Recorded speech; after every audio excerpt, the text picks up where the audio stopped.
और हवा में दुश्मन को मुंह तोड़ जवाब देना हो या फजा से जमीन पर दुश्मन का काम तमाम करना, पाक फजाइया के JF-17 थंडर की महारत किसी से ढकी छुपी नहीं। 2019 में पाकिस्तान और भारत के दरमियान झड़प में भी JF-17 थंडर ने दुश्मन के फजा में छक्के छुड़ा दिए थे। कराची में जारी आइडियाज में JF-17 थंडर को भी खास तौर पर नुमाइश के लिए रखा गया है। इसके हवाले से हमें अपडेट करेंगे ब्यूरो चीफ कराची असलम खान। पाकिस्तान और भारत के दरमियान 2019 की फ़ज़ाई झड़प में JF-17 ने नुमाया किरदार अदा किया था। इस फाइटर तैयारे के हवाले से मज़ीद जानते हैं हम इनके पायलट उबैद से।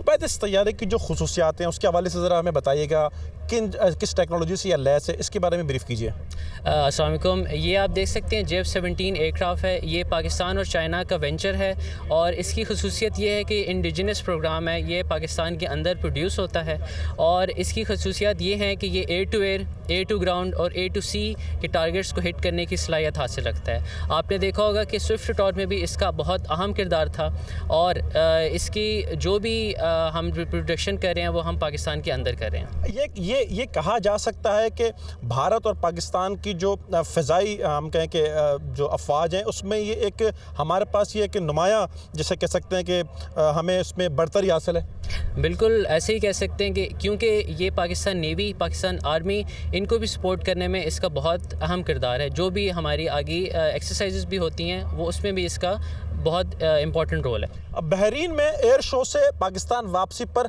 JF-17 में हवा से हवा सफ़र के दौरान रिफ्यूलिंग का भी कामयाब तजुर्बा किया गया है। जी।